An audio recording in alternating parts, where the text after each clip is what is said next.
मधवापुर प्रखंड क्षेत्र के सहारघाट स्थित सिब्बल स्कूल ऑफ लैंग्वेज का छात्र रईमा गांव निवासी विनोद कुमार शाह का पुत्र विशाल कुमार ने आईआईटी के तहत जेईई मेंस के परीक्षा में सफलता हासिल किया है। विशाल को 90 परसेंटाइल प्राप्त हुआ है, जिससे अच्छा कॉलेज में दाखिला होने के आसार दिख रहे हैं। रिजल्ट आने के बाद परिवार में खुशी छा गया। परिजनों के आंखों में आंसू छलक रहे थे। विशाल पढ़ाई में शुरू से ही अव्वल रहा।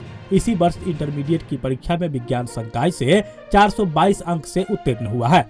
मैट्रिक की परीक्षा में भी 466 अंक से उत्तीर्ण हुआ था, जो पूरे बिहार में टॉप 10 के लिए बिहार बोर्ड द्वारा इंटरव्यू के लिए बुलाया गया था।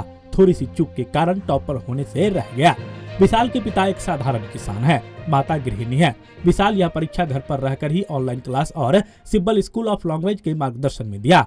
विशाल ने कहा कि कड़ी मेहनत और सच्ची लगन से किसी भी सफलता को हासिल किया जा सकता है। आगे इंजीनियरिंग के क्षेत्र में पढ़ाई पूरी कर बेहतर करना चाहते हैं। विशाल के इस सफलता पर माता पिता, दादा दशरथ शाह, सिब्बल ऑफ स्कूल लैंग्वेज के निदेशक पशुपतिनाथ गुप्ता, सरोज गुप्ता समेत लोगों ने बधाई दिया है। वहीं सिब्बल स्कूल ऑफ लैंग्वेज के निदेशक पशुपतिनाथ गुप्ता ने कहा कि ग्रामीण क्षेत्र से यह छात्र एक मिसाल के तौर पर उभर कर आया है। हमारा संस्था इसी उद्देश्य पर काम कर रहा है ताकि ग्रामीण क्षेत्र के प्रतिभावान बच्चों को दुनिया के सामने लाया जा सके। क्या नाम हो आपका? विशाल कुमार। कौन सा रिजल्ट आप निकाले हैं? मैंने इस बार जेईई मेंस का अटेम्प्ट दिया था जिसमें मैंने 89.42 परसेंटाइल को स्कोर किया है और इस तरह से मैंने जेईई मेंस को क्वालिफाई कर गया हूं और एडवांस के लिए मैं एलिजिबल हो गया और मेरा जो एडवांस का एग्ज़ाम है जेईई एडवांस का वो है 4 जून को और अच्छा। मैं उसके लिए प्रिपरेशन अभी कर रहा हूँ। कर रहे हैं। परिवार में कितना खुशी का माहौल है? बहुत खुशी का माहौल है। सब खुश है कि मेरा घर से ही और ऑनलाइन पढ़ के ही जेईई मेंस में सिलेक्शन हुआ है। इसके लिए सभी कोई खुश है, हम भी बहुत खुश है। आगे क्या मतलब इस जब इस क्षेत्र में जाएंगे तो क्या चीज़ का सिलेक्शन आप करेंगे? तो इसमें जैसे कंप्यूटर होता है और केमिकल होता है, तो ये जो जितने भी ब्रांच होता है वो अपने रैंक के अनुसार मिलता है। तो जो जितना मेरा रैंक आया है उसके अनुसार मैं काउंसलिंग करवाऊंगा और उसके थ्रू जो भी मुझे कॉलेज और ब्रांच अलॉट होते हैं मैं उसको लूँगा। अच्छा, यह जो सफलता आपको मिला है तो किस तरह से आप तैयारी कर रहे थे? मैं सफलता जो तैयारी कर रहा तो मैं आपको अपना जर्नी शेयर कर रहा हूँ कि किस तरह से मैंने 10th से लेकर 12th तक की यहाँ तक की सफ़र रही है। तो मैंने अपना जो 10th तक की पढ़ाई मैंने घर से ही और बिहार बोर्ड से ही किया है और 10th मैंने Sibal school of language Saharghat से मैंने 10th का एग्ज़ाम दिया जिसमें मैंने 465 मार्क्स जो कि होता है 93% मार्क्स को स्कोर किया और मुझे बिहार बोर्ड ने टॉपर वेरिफिकेशन के लिए भी पटना बुलाया गया था जिसमें वहाँ पे भी मेरा इंटरव्यू हुआ। और फिर इसके बाद मेरा 10th का रिजल्ट होने के बाद मैंने जो 3 स्ट्रीम हो जाता है जिसमें मैंने एक आर्ट्स होता है, कॉमर्स होता है और साइंस होता है। तो मेरा इंटरेस्ट था साइंस की तरफ तो मैंने साइंस स्ट्रीम को चुना और फिर साइंस में मैंने मैथ लिया क्योंकि 10th में मेरा मैथ में 100 में 100 था और मैथ मुझे पढ़ना अच्छा लगता है, मैथ और साइंस। तो इसलिए मैंने मैथ को एज ए मेन सब्जेक्ट लिया और फिर मैंने सोचा कि जेईई मेंस का जो एक इंट्रांस होता है उसको मैं क्वालिफाई करूंगा और मैं उसको निकालूंगा। लेकिन फिर पता चला कि जेईई मेंस के लिए कोटा जाना पड़ता है या फिर शहर जाकर उसकी तैयारी अच्छे से होती है और उसका फ़ी भी होता है ना 1 लाख 2 लाख 4 लाख इस तरह से उसका फ़ी होता है और मेरी जो फाइनेंशियल कंडीशन है वो उतनी अच्छी नहीं थी। तो मैंने सोचा कि अब तो ये होने वाला नहीं है। लेकिन फिर कुछ दिनों बाद मुझे फिजिक्स वाला के ऑनलाइन प्लेटफॉर्म के बारे में पता चला और उसका कोर्स था, बहुत ही अफोर्डेबल कोर्स था जिसको मैंने लिया और उसका जो कोर्स का प्राइस था वो ओनली सिर्फ मतलब 4000 के आसपास था और उसको मैंने लिया और मुझे लग नहीं रहा था कि वहाँ से मैं क्रैक कर सकता हूँ। फिर जैसे जैसे उसकी मैं पढ़ाई देखा तो काफ़ी अच्छा था और जेईई मेंस लेवल और एडवांस लेवल तक पढ़ाई कराया जा रहा था और मैंने उसको पढ़ा और ऐसे करते पढ़ते गया और मेरा जो फर्स्ट अटैम्प्ट था 2023 में वो था 25 जनवरी में और इसमें मेरा बोर्ड भी पास आ गया। तो मैंने फर्स्ट अटैम्प्ट को दिया और मेरा फर्स्ट अटैम्प्ट कुछ कारण बस जेईई मेंस का उतना अच्छा नहीं गया। तो फिर मेरा मोटिवेशन डाउन हो गया कि मेरा अटैम्प्ट क्यों नहीं अच्छा गया। तो फिर मैंने वहाँ से फोकस हटा करके मेरा बोर्ड नज़दीक आ गया तो फिर मैंने बोर्ड पे फोकस किया और बोर्ड में मैंने अच्छा किया और बोर्ड मेरा अच्छा गया और जैसे कि कहा जाता है 75% जो एलिजिबिलिटी क्राइटेरिया चाहिए जेईई मेंस के लिए और मेरा 12th बोर्ड में इस साल 2023 में 422 मार्क्स आया है और 75% से काफ़ी ज़्यादा है जो कि होता है 84.4%। और इसको मैंने किया और फिर इसके बाद मुझे 1.5 मंथ का समय मिला और इसमें मैंने फिर अपना मोटिवेशन जुटाया और अपने ऊपर विश्वास रखा कि मैं कर सकता हूँ, मेरे अंदर पोटेंशियल है।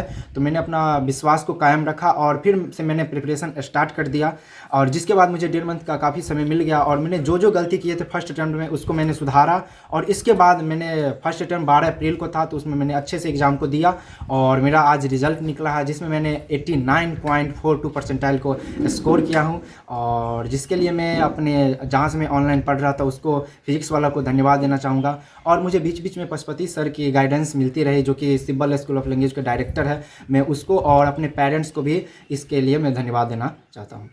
जो बच्चे इस क्षेत्र में आना चाहते हैं, तैयारी करना चाहते हैं, तो उनके लिए क्या कुछ मैसेज होगा?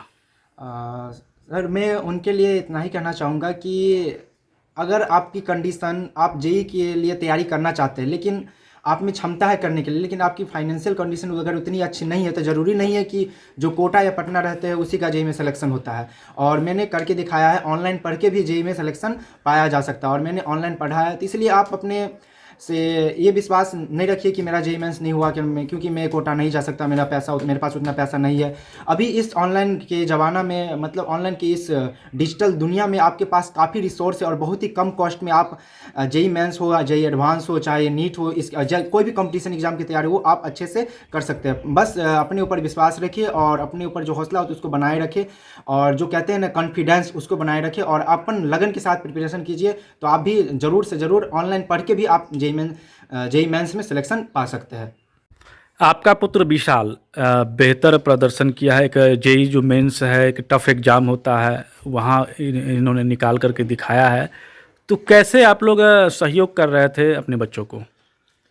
मैं इसको ज़्यादा प्रेशर नहीं करता था कि तुम पढ़ो, हाँ इतना जरूर कहते थे कि तुम पढ़ के अच्छा बनो, कुछ करो और अपने माँ बाप, अपने बाबा दादी को नाम रोशन करो। आप करते क्या हैं? जी हम किसान हैं। किसान है वो। अच्छा, आप किसान हैं। और किसान रहते हुए भी अगर आपका बच्चा घर पे रह करके बेहतर किया है, आप मैं एजुकेशन को समझता हूँ कि कैसे पढ़ाया जाता है, कैसे लिखाया जाता है, कैसे बच्चे को गाइडेंस किया जाता है। मैं इसी पोजीशन से मैं अपने लड़कों को डीलिंग किया और मैं अभी तक ये मुकाम तक पहुँचा। क्या नाम हुआ आपका? मेरा विनोद शाह नाम है। आपका पुत्र बेहतर रिजल्ट लाया है। एक जो जेई मेंस की बात होती है, बहुत कम बच्चे इसको क्वालिफाई कर पाते हैं, तो क्या कहेंगे? एक माँ के रूप में आप क्या कहेंगे? माँ के रूप में हम बहुत खुश हैं तुम जोर से कहियो। बच्चा के लेकर। और अन्य जो बच्चे हैं वो भी अगर कुछ करना चाह रहे हैं, तो एक माँ का रोल क्या होना चाहिए? माँ को क्या करना चाहिए बच्चे के प्रति? माँ को करना चाहिए, बच्चों को हिम्मत देना चाहिए, हिम्मत और हौसला देना चाहिए बच्चों को, हिम्मत देना चाहिए, हौसला देना चाहिए, और बच्चों पर ध्यान भी रखना चाहिए कि बच्चों को ध्यान देना चाहिए, कि समय से खाना मिले। खाना मिले, ये सारी चीज़ों आपने किया है। सब किया। क्या नाम है आपका? दिला देवी है कि हमारा पोता मैंने बहुत अच्छा से पास किया है और इसको लिए जहाँ तक हो सके तहाँ तक हम कोशिश करेगा पढ़ने के लिए। किस तरह से आप लोग इसको सहयोग कर रहे थे, मोटिवेट कर रहे थे? सहयोग माने जहाँ तक सका तहाँ तक सहयोग माने किए हैं, और इसको बाद में अभी सहयोग हम नहीं किए। झूठ क्यों बोलेगा कि अभी हम सहयोग किए हैं। पढ़ने में लड़का एकदम तेज है, इसीलिए सहयोग हमको बहुत दिल खुश है।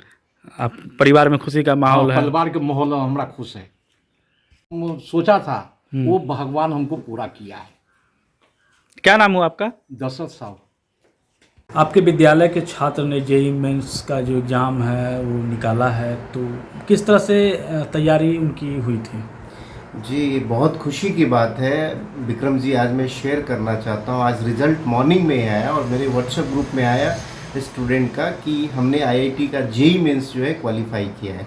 और इसमें 2-3 लड़के थे, जिसमें से जो विशाल कुमार है उसने जो है लगभग 90 परसेंटाइल जो है स्कोर किया है जेईई मेंस में, और काफ़ी अच्छा लगा मुझे। मैंने उनके पेरेंट्स को भी धन्यवाद दिया, विशाल को भी फ़ोन करके बताया, और जितने भी स्टूडेंट्स थे उसको भी शेयर किया, और आपको भी मैं शेयर करना चाहता हूँ। आज मैं बहुत खुश हूँ अपनी टीम के ऊपर, जो हमारा क्वालिटी एजुकेशन के लिए जाना जाता है सिब्बल, उसके ऊपर।